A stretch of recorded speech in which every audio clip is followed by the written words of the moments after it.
Om Sahana Bhavatu Sahanau Bhunaktu Sahaviryam Karvavahai Tejasvinavadhitamastu Mavid Vishavahai. Om Shanti Shanti. So we are in this fourth chapter, the code of living.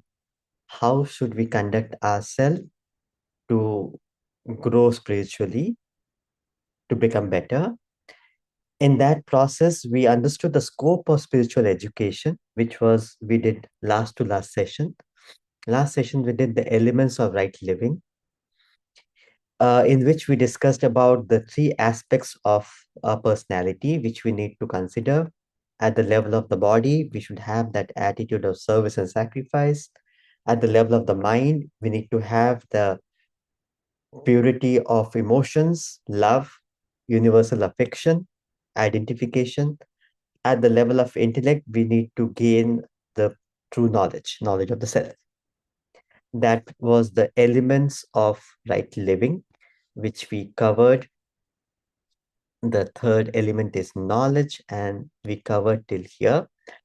And then the next topic is the people have distanced themselves from the self, unaware of their essential being. They are lost in ignorance. The ignorance of self manifests as three mental temperaments. This is the most useful contribution of Vedanta to humanity. It's about the three mental temperaments. It's nowhere found in any other philosophy, any other scriptures where it talks about the nature of the mind, temperament of the mind. So the three temperaments of the minds are Sattva, Rajas, and Tamas. Grade A, Grade B, Grade C. Grade A is Sattva, Grade B is Rajas, Grade C is Tamas. In fact, here it is just an introduction. In the earlier and the later chapters, there will be more detailed analysis. In fact, the end of this section, there is a personality chart where it gives an understanding of one's nature. Spiritually, where do we stand at the different level of our personality, at the level of intellect, at the level of action, as an actor, steadfastness, happiness. It gives different aspects and based on sattva, rajas, and tamas.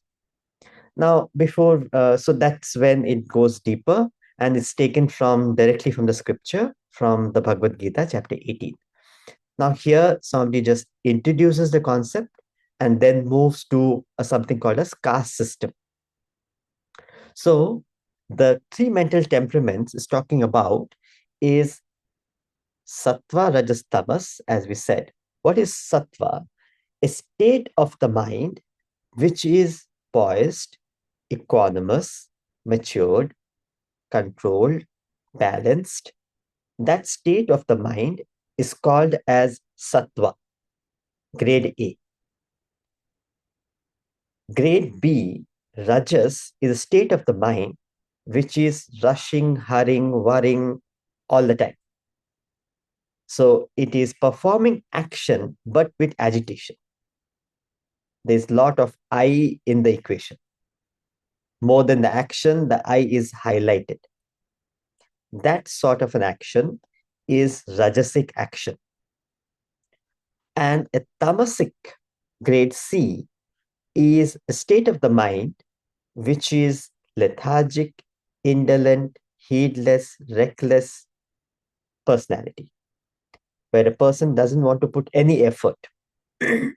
Interestingly, a person may be functioning as well. Lethargic doesn't mean that he's not acting. Here it does say inactive. If you see, tamas is inactive, rajas is active, sattva is transactive. We'll come to that. But tamas is a state of inertia. You know, inertia in physics has a property where an object is either in motion or is static. So inertia is an object doesn't change the state unless and until a force is applied to it. It can be in motion or in static. In either way, unless and until a force is applied, it will not change its state. So that state is called as inertia. So a tamasic person can be even functioning, but he doesn't want to apply himself. He wants to do mechanical activities. He doesn't want to think for himself. He doesn't want to put any effort. That kind of mindset, that kind of mental temperament is called as tamas. Rajas is he is acting, but there is lot of agitation which comes along with the action. Sattva is he is active, dynamic, but he is not noisy. He doesn't talk about it. You won't even know if he is acting or not acting. He is so dynamic, but it is not seen, is not expressed. The example given is of a turbulent fan moving in the aircraft. It's top speed. Its movement is not seen. When it is slowly moving, you can see the fans. When it is not moving, you can see there's no movement. So when it's on top speed, it may appear to be there's no movement, but there's a very high speed movement. So tamas may mimic sattva. Sometimes people justify not acting as evolution.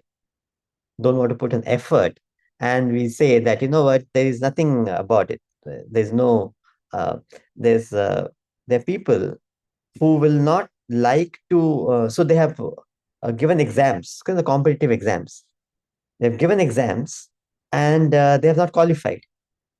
So after trying out for a certain number of years, they get back and say, what's there in this exam? There's nothing in it. Let me move on. It's not that they don't have value for the exam. Because of the difficulty involved in it, they decide to move away from it. It's called rajasic renunciation. Because they don't want to put that effort in that. So they move out of it. Moment that difficulty is removed, automatically they'll take to it. So it's not really renunciation, it's not growing out of it. So that's rajas. Rajas is an action which is with lot of agitation. Hurrying, rushing, worrying, all that comes in along with rajas. And the tamasic state of the mind is indolent, reckless, heedless, where there is no willingness to put an effort to do anything different. You keep on doing the same thing, routine, mechanical way of functioning. That is tamasic way of conducting ourselves. Now, what is interesting is all these three states are there in all of us. Sattva, Rajas, and Tamas, all three exist in all of us in different proportion. So based on that, we can be qualified as a sattvic person if it's predominantly sattva, a rajasic person if it is predominantly rajas, a tamasic person predominantly tamas. Meaning, whatever actions we perform, we tend to perform in a more matured way, a thoughtful way. We don't jump into action without thinking, without understanding, without reason. That is a sattvic person. A rajasic person is, he just gets into things without any understanding, and then he gets agitated without any scope of his capacity, his ability. He just gets into things. And he may make mistakes and he'll be agitated. He may fail. He believes that, that is the part of a journey. But actually, he is being rajasic. He is not applied himself. He's not perhaps in the area of his capacity or talent.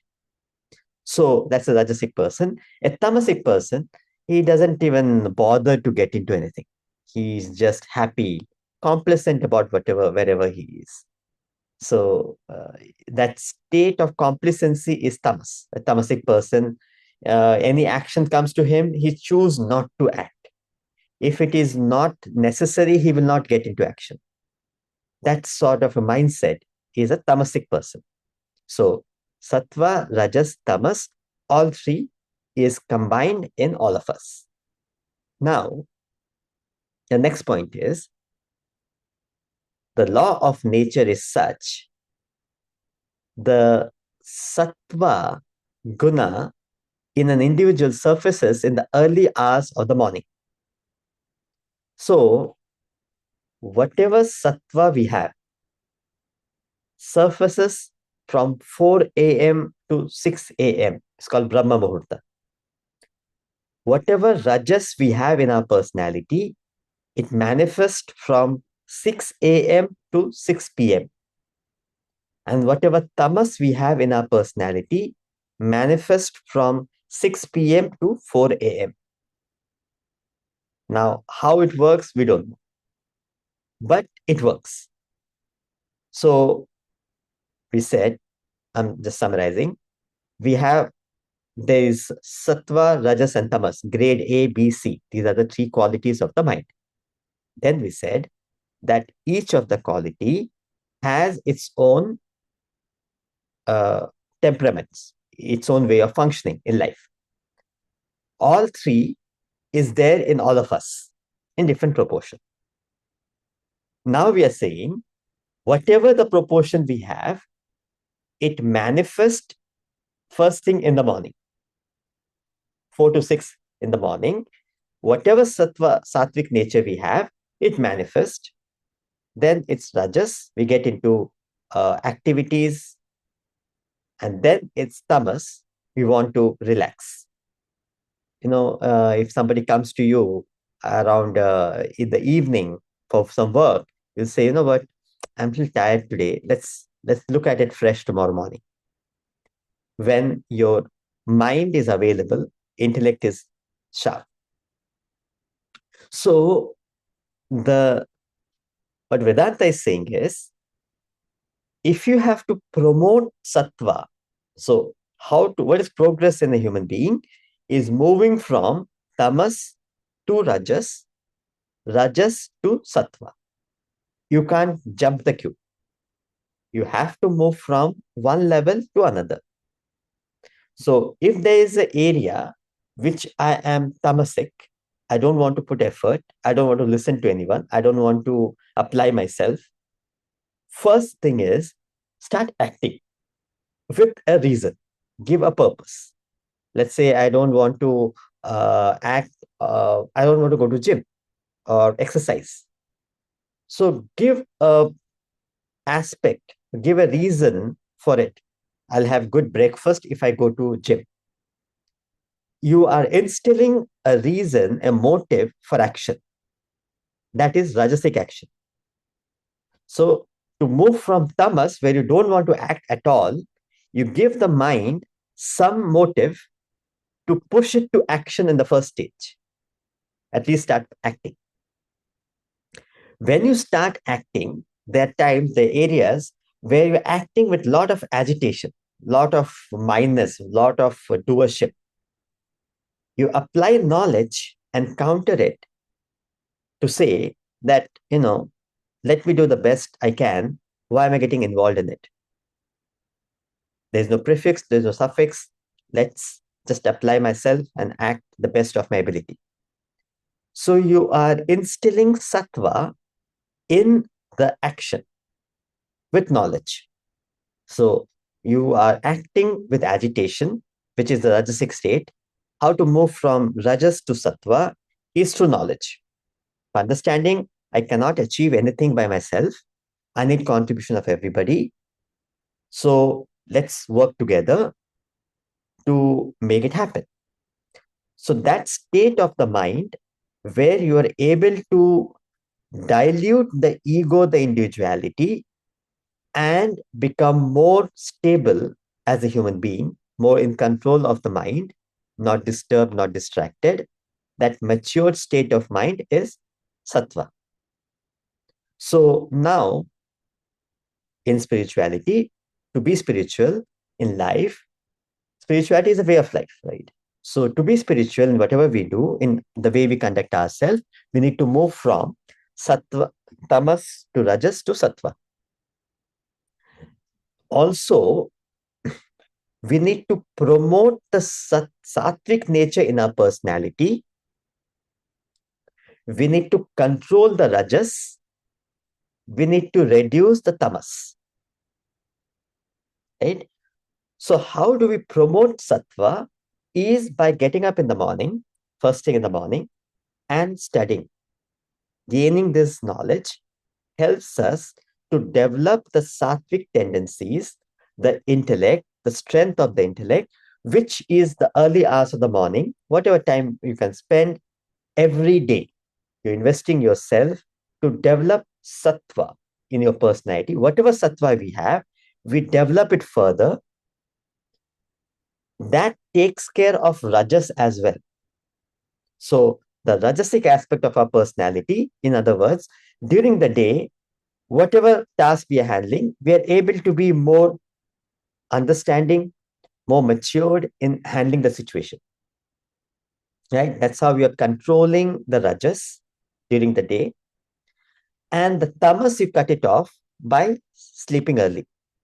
Whatever time is possible, practical, you try to sleep by 9:30, 10, or if you're sleeping late, try to make it earlier as much as possible. Try to get up as early as possible. So that all is a matter of calculation and working out within ourselves. You cannot be impractical. So let's say you're sleeping at 12:30, 1 o'clock.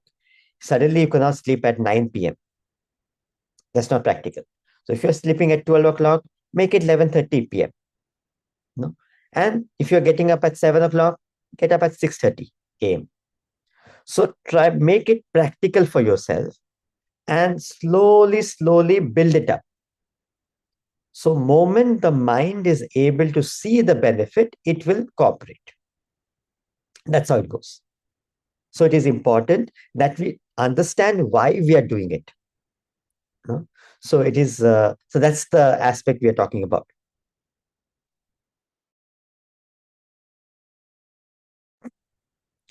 So the the qualities of the mind is more available during the early hours. During the day, it's rajasic and tamas. Even we have never heard of breakfast and dance. We hear it as dinner and dance. All the negative activities, tendencies are promoted in the evening. Even a talented drunkard will not like to drink in the morning, say after sundown. So the nature of the mind, the personality is such that you cannot perform negative activity in the early hours of the morning. You choose to act in the evening if it is tamasic.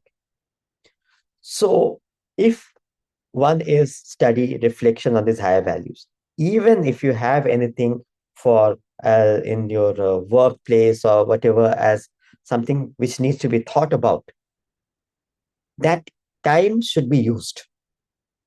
The early hours should be used to apply yourself, to think, to reflect, to reason, see the pros and cons. If you have to decide on some certain things, use that early hours of the morning to plan your day, to decide on certain important things, to understand it, to discuss important stuff. Use that early hours of the morning. That's what he says. Beside waking up, waking a person up early, other sattvic qualities are seen clearly manifest at that time, like being calm and composed, serene and contemplative, being averse to plunging into gross physical activity or indulging into sensual pleasure. Hence, the early morning is said to be well suited for contemplation, and the sattvic time most conducive for spiritual practices. study, reflection, meditation becomes effective between 4 a.m. and 6 a.m. Thus, utilizing the early hours and retiring early, you can increase your sattva, control your rajas, and reduce your tamas. Your mission in life should be to raise yourself from tamas to rajas to sattva, and your goal to reach trans sattva. So, sattva by itself cannot contain itself. There is nothing like 100% sattva. So, what we can do is only increase the quality or percentage of sattva in our personality. Moment we have raised to higher, you automatically transcend the gunas, and the state of realization is called as guna atita, beyond the gunas, which is what he's referring to, saying that you reach a state of trans sattva. Trans sattva is a state of self-realization, God realization. As you drop your tamas and rajas, you attain more and more sattva. As you continue the spiritual pursuit, your sattva gradually displaces all rajas and tamas, but sattva alone cannot exist since the human being is essentially made up of all three gunas. Consequently, pure sattva transforms itself to trans sattva. You become the supreme self, liberated from the persecution of the body, mind, and the intellect. So, this is a state which we need to try and reach out. Remember, it is a direction which is important, not a destination. So, as long as we are in the right direction, which means we are improving the sattvic nature of our personality, we are promoting it in our personality, we are controlling the rajasic aspect of our personality, we are reducing the tamas in our personality.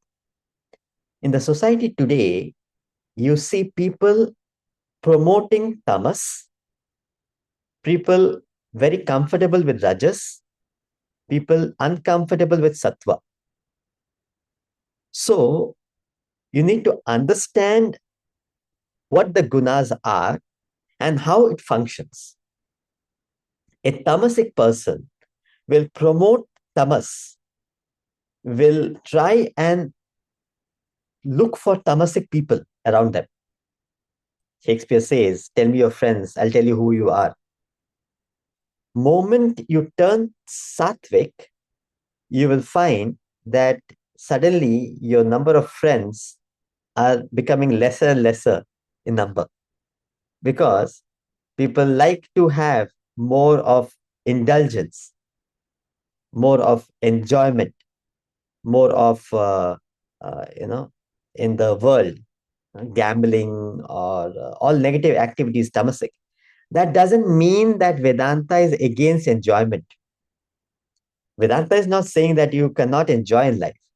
Vedanta is saying is, to enjoy life, there is a better way of doing it. By indulging, you lose the enjoyment. We believe that we are enjoying, we actually get into an imaginary state of enjoyment.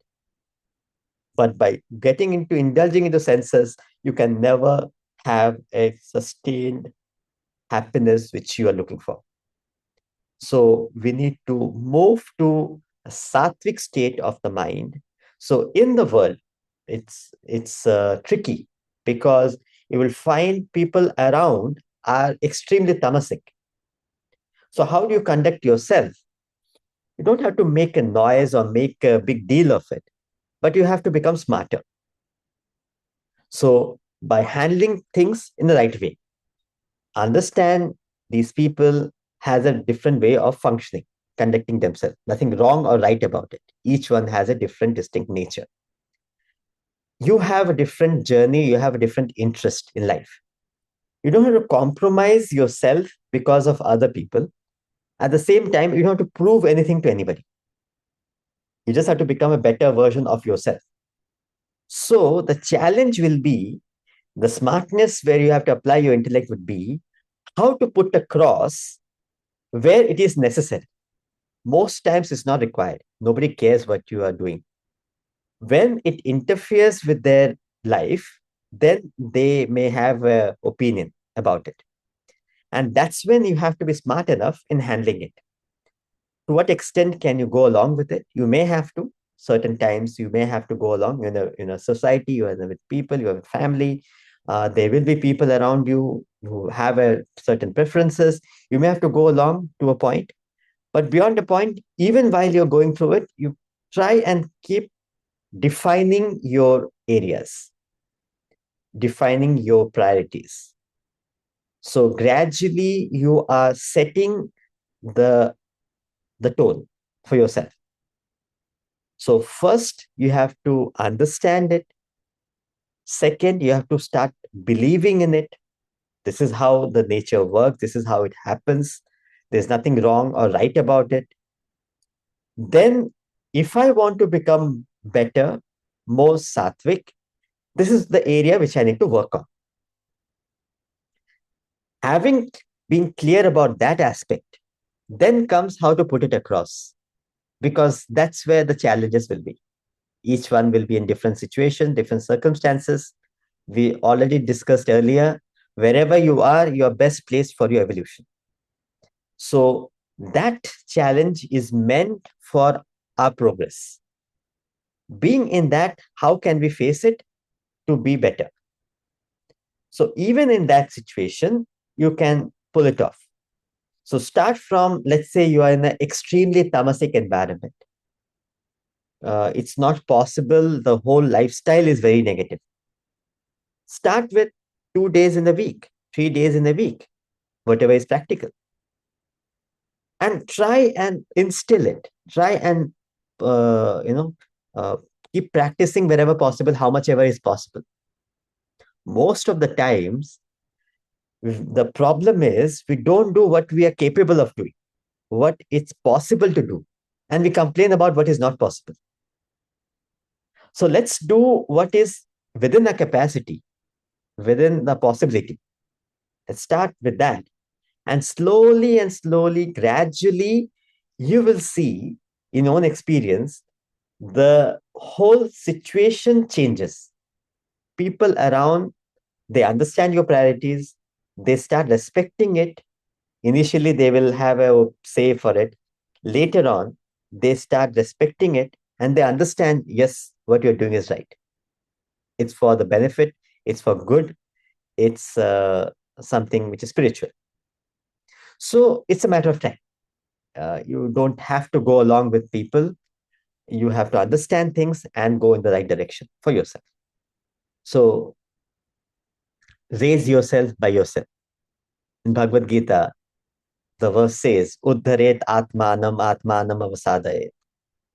Very beautiful verse where it says, raise yourself by yourself. Your own mind becomes your enemy if you don't are not in control of it. Your own mind becomes your friend if you are in control of it. That's the entire verse. So the responsibility of evolution, of growing, becoming better is on us. Let's stop complaining about the world. We have to put that effort in growing, becoming better. So as you move from inaction to action, you slip into another difficulty. You become involved into activities attached to things and beings of the world. You do not realize that you are persecuted by your own action and possessions. Learn the simple law of life. As much you claim the possession of anything, you remain possessed and obsessed. A very beautiful example. You tie one end of the rope around the neck of a mule and hold the other end into your hand and claim the mule as yours. You believe the mule has become your slave. That is, that it is subordinate to you. The reason of your claim is that the mule cannot leave you. The mule has lost its freedom to you. It is true. But then the converse also is true. You cannot leave the mule either. You cannot leave the mule because the mule cannot leave you. You have become slave to the mule. If you're free to leave the mule, so is the mule to leave, free to leave you. So more you develop possessive attitude towards your possessions, we become possessive about it. In other words, there is nothing wrong with acquiring the world. World is a beautiful place meant for us to enjoy and acquire. Nothing wrong with it. Problem comes when we acquire and become possessive about our possessions. My house, my car, my wife, my son. Possessiveness creates problem, agitation. So more we claim that minus, what we fail to realize is that we are bound by it. We are possessed by it. Possessed means anything happening to it happens to me. I'm possessed by it. When I claim my son, the anything happening to the son affects me. So I become possessive. And because of my possessiveness, I'm affected. So the feeling of mineness, possessiveness, is unrelated to the quantum of wealth you possess. It's nothing to do with how much you have. You may have nothing and be possessive. You may have everything and be detached. King Janaka was a king. He had the entire kingdom completely detached. And that's when he talks about this quality of a poem. As the spirit of dispassion grows, you become more detached from the affairs of the world. That is growth in a human being. And Theodore Tilton drives home this idea clearly in his striking poem. The poet presents the king of Persia as a picture of detachment. So, this king of Persia, he is enjoying everything, but while enjoying, he maintains that spirit of detachment within himself. The poem is Even This Shall Pass Away. Very beautiful poem where it highlights what is detachment. And you can practice it wherever we are. You don't have to be in a jungle. You don't have to leave anything to practice detachment. It's a state of the mind. So he says, the king engraved a maxim on his ring, even this shall pass away. Rooted in the highest values of life, he reveled in the spirit of renunciation. He would not identify with the best or worst that the world offered. The king was blessed with wealth, woman, name, fame.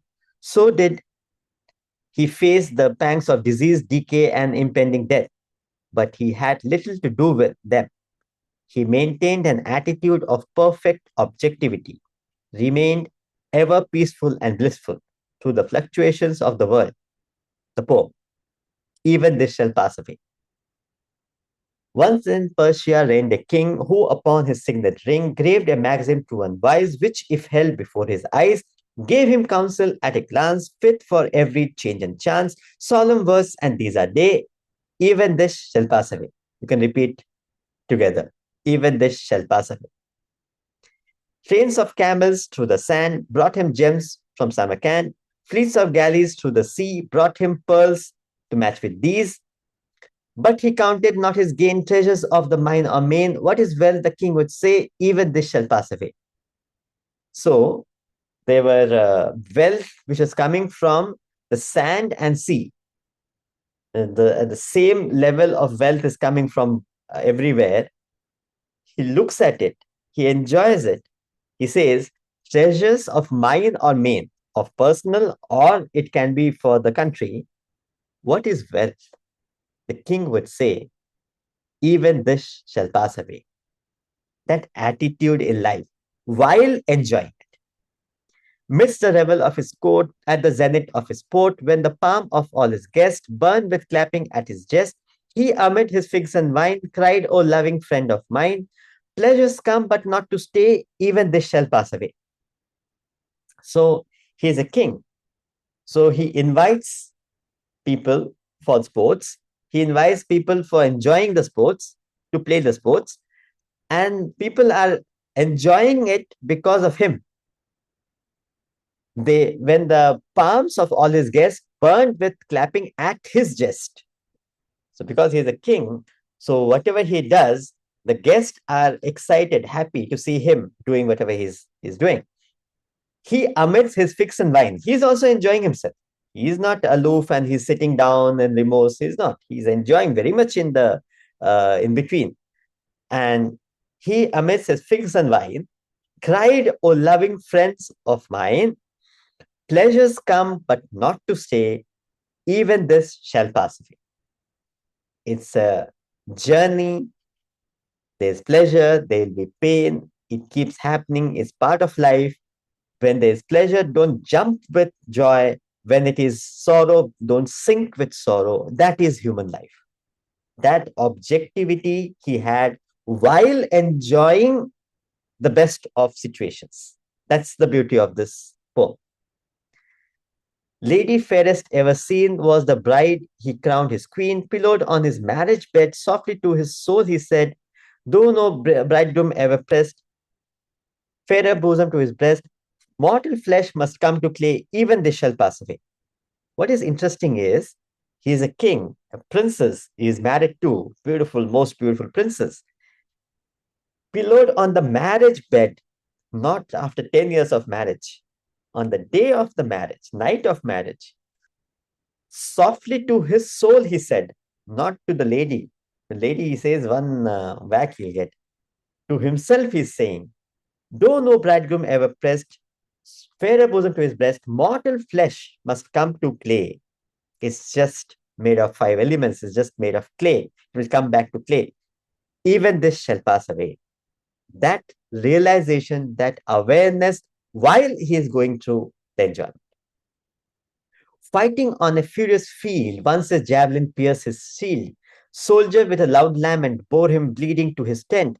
Groaning from his tortured side, pain is hard to bear, he cried. But with patience day by day, even this shall pass away. Now it is a sad part. He is in the war and he is hit by a javelin. And it's not that when you become objective, suddenly there's no pain, there's no suffering, nothing like that. Very much the same. You are not affected by the suffering of the physical body. There's a big difference between being affected and experiencing pain. He also understands it's painful, of course. Soldiers bore him bleeding to the tent, groaning from his tortured side. Pain is hard to bear, he cried. He understands it's painful. But with patience day by day, even this shall pass away. He is able to be objective and see the bigger picture. It will pass away. It is just a matter of time.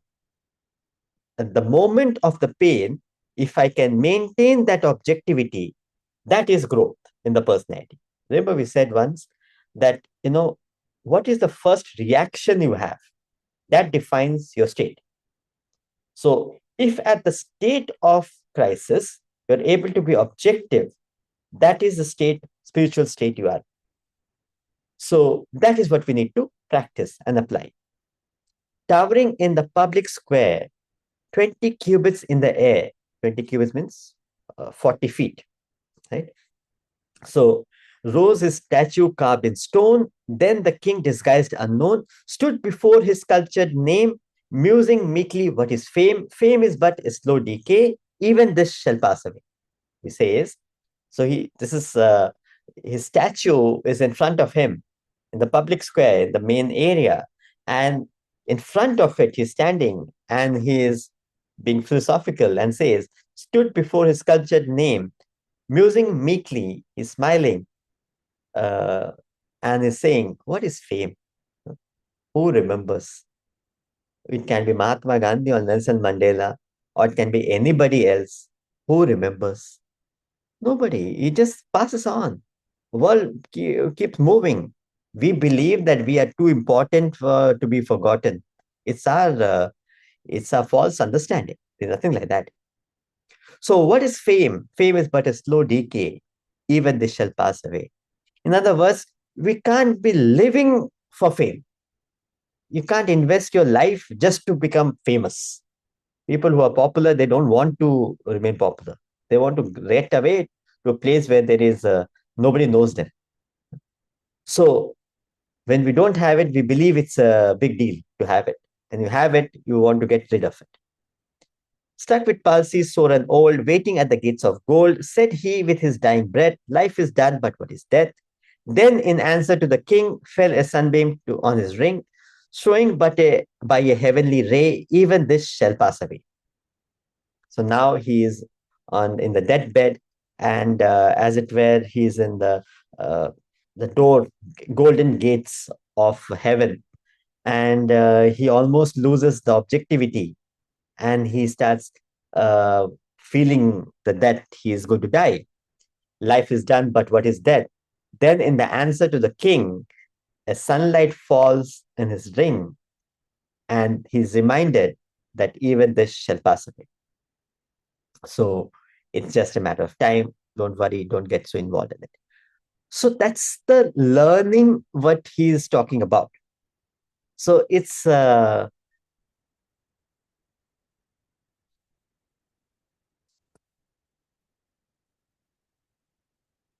every aspect of life, he is able to be detached, he is able to be objective while experiencing the situation circumstances.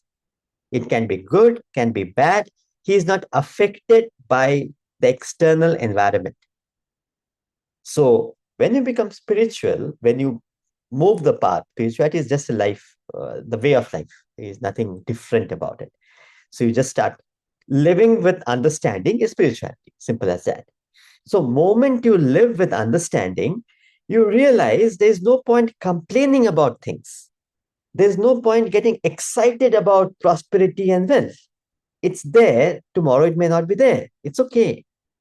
So when we get excited means what? We become dependent on it for happiness. If it is there, I'm happy. If it's not there, I'm not happy. That creates the problem. That aggravates the problem. So the knowledge gives us that in between, you need to keep that, uh, the lotus leaf, it has a texture. It doesn't allow the water to get soaked into it. The texture is always, it's floating. Water is floating on the lotus leaf. We need to be like that lotus leaf. Other thing is a paper where it completely soaks the water. So anything happening externally, what happens is we completely get soaked into the environment experience and we get affected. Objectivity detachment is where we are able to understand things as it is and handle it accordingly. It's not that suddenly things start becoming good and good things will start happening to you. It's nothing that. Whatever has to happen will happen anyway. But how we relate to it. And of course, when you start functioning positively, like we did discuss in the last session about performing right action, service and sacrifice, having identification with one and all, and gaining the knowledge of the self, automatically you are gaining positive effect, which is going to happen in the future. But today, now, here, whatever I'm facing is because of my past, which I have to go through it. So, how do I go about it? With knowledge and understanding, and that gives you the detachment. One of the way to, it's a nice way to keep a reminder around us. Even this shall pass away. However, it can be in a wallpaper, it can be in a different way. It's a very nice saying to keep that understanding back of our mind while we are going through an experience. Good experience and bad experience. Mostly good, because when it is good, we tend to forget uh, the the reality. And when it is bad, we start complaining. Oh God, why it is happening to me? Why only me? Yes, Shireen? Sorry, may I ask? I think I'm missing a point here. So, Swamiji, he starts by teaching about the three temperaments, and then he goes to this poem. Like, what's the connection that he's wanting us to draw from it? So he's saying, if you go back to the text here,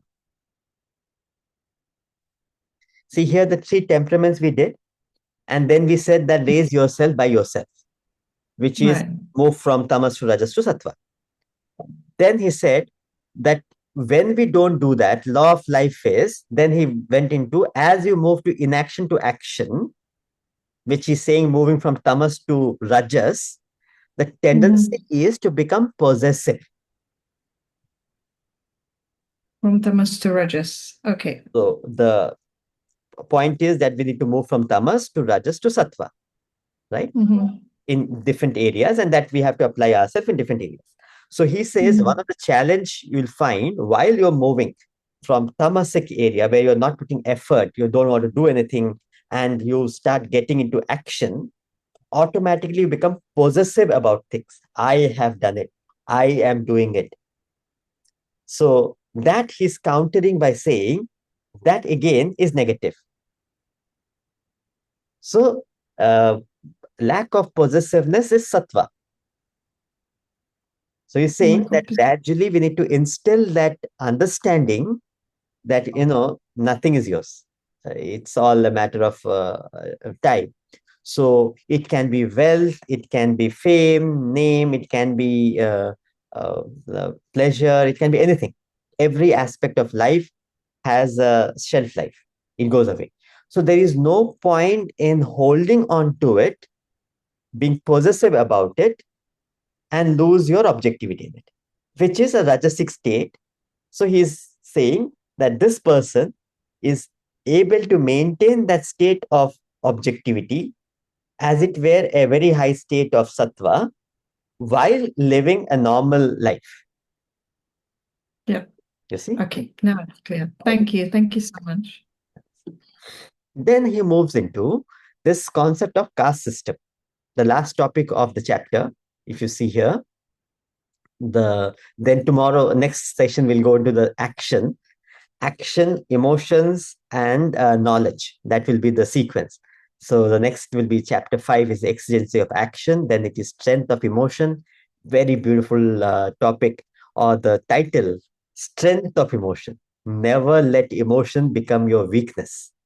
You have pure emotions. It should not put you down. It should raise you from a different level. Strength of emotion. And then he gets into light of wisdom. And then comes the last chapter of this section, which is culmination of human life, where the personality chart is the analysis of sattva, rajas, tamas in different aspects of our personality. Right?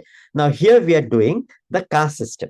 Now, caste system also, it's a very controversial thing, which was part of the society given out by these great masters, very thoughtful way of categorizing the society based on the mental temperaments.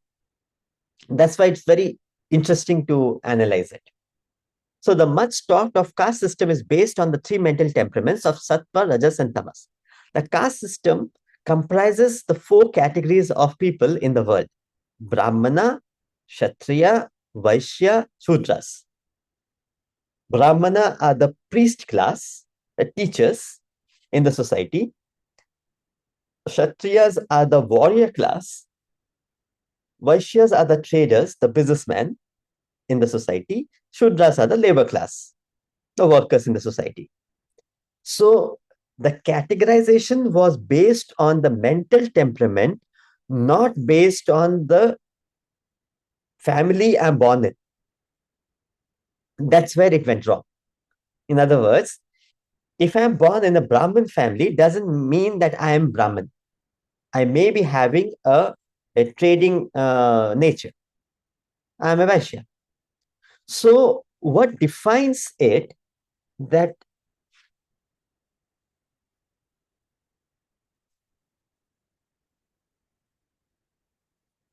the four varnas, the Brahmana, Kshatriya, Vaishya, and Sudra, okay, based on the gunas, Sattva, Rajas, and Tamas. What they're saying is the categorization was done based on the nature. If a person is predominantly sattvic, he has rajas and little bit of tamas in his personality, he is a Brahman. Don't take it literally, it is more a tentative numbers. If a person is predominantly sattvic, he tends towards study and reflection. He was given the task to take care of educating the society. That's the portfolio he was being handed on. Since his nature is predominantly like that, he chose to be thoughtful, to be reflective, to analyze, to study. That's his nature. So he was given the task of teaching in the society. Education was his portfolio. When the sattva reduces, he becomes more rajasic. I have to do it. There's a lot has to be done. The society has to be changed. So he was given the portfolio of protecting the society, Kshatriyas. He has sattva also in his nature. So he is a nice person. Kshatriya doesn't mean killing. Kshatriya means protecting. So he is preserving, protecting the right people and killing the wrong people. A Brahmana is not capable of killing, destroying. They don't have the ability to do it. They don't have the mental strength. They don't have the physical strength to do that. So the responsibility was given to a Kshatriya to protect the society from any invasion, any kind of negative influence. They were the people who protects the society from others. So they have to have a lot of rajas in their personality. So they were more rajasic, less of sattvic, and very less of tamas, right? But more than brahmanas. Then come the Vaishyas.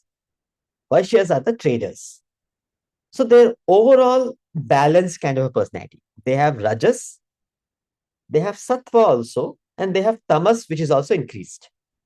They are the business people, traders.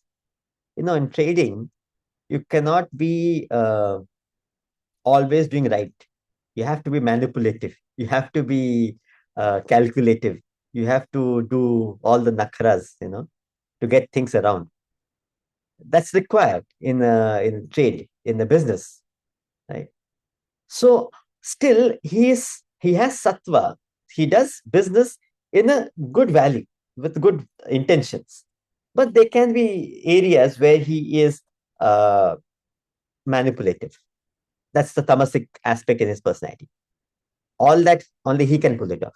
A Brahmana will not be interested in money. He cannot understand calculation. He cannot understand accounting. That all is not his nature. Fundamentally, he can't do that. Because of that, Vaishya is given the portfolio of managing business, trading in the system. All transactions, they were the responsible person for that. Right? Then comes the Sudras. Sudras are people who are predominantly tamasic. Predominantly, they don't want to apply themselves, think differently. They can't do it. A labor class, you ask them, how can you not understand? They don't react anything because you have to give them a pattern. A maid at home, you have to tell her what to do. You can't ask, how can you not understand this? Because she can't understand, she is there. Because you can understand, you are there. So you have to understand her nature. So to make her work, you have to give her a pattern. You have to tell her, okay, this is what to be done. This is what has to be done next. This is next, next, next. Full stop. Then even after that, you have to supervise her. That's a labor class. So their nature is predominantly tamasic. It is not insulting or it is not demeaning anybody. It is based on the nature of the person. A tamasic person, you cannot give leadership. That's what is happening in the society today. People who we follow, who we emulate, are indulgent. It can be celebrities, it can be in the politics, what's happening in Epstein file. You see, people are So negative, which is not required to be in a position to be successful, to be prosperous. You don't have to be indulgent. It's not required. It's very much unnecessary. It's just lack of control. You don't have to be lack of control. In other words, what Vedanta is saying is, just because you're driving a Ferrari doesn't mean that you have to meet with an accident. That's what they're saying, isn't it?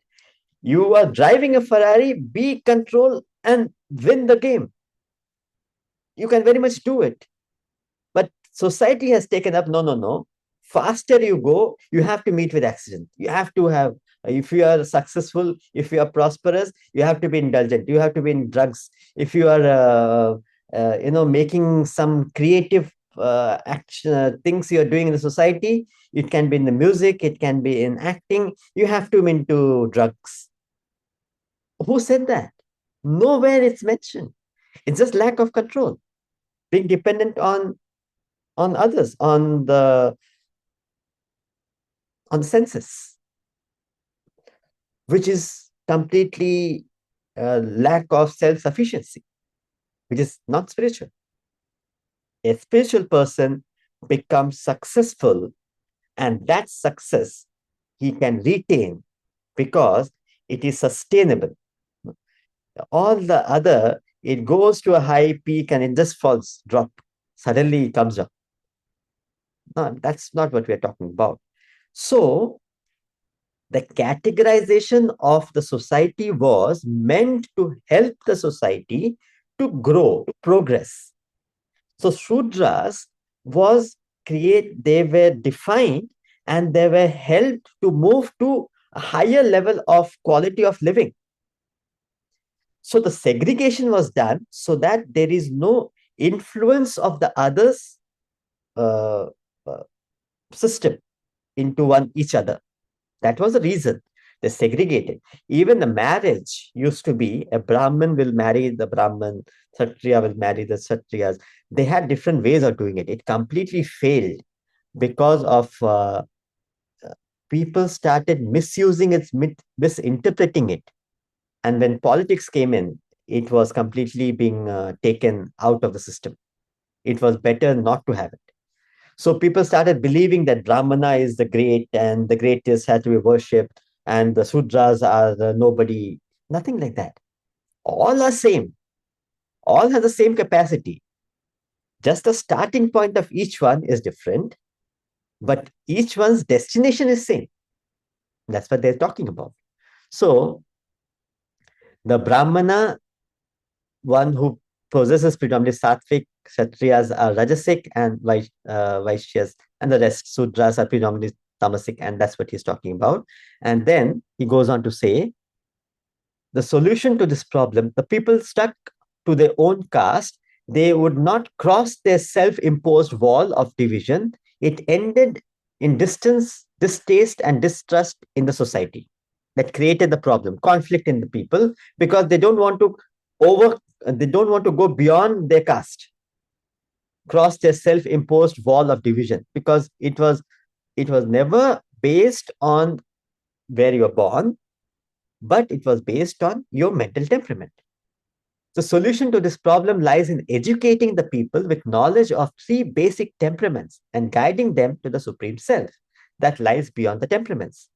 Such education gradually breaks the wall of division and demarcation. Without it, all the scientific achievements and advancement in the world is of no avail, and people will continue to be plagued with stress and strain, suffering and sorrow. There is a saying, to escape plague, the only way is to live up to the law of hygiene. So, to escape persecution of the terrestrial world, you have to learn to live the higher values of life. Living, therefore, is a skill, a technique. So, there's an interesting example Swamiji gives as a story, illustration. An archer claimed to have perfected his art in accuracy, 100% accuracy. So the story is that this guy, he is the best archer.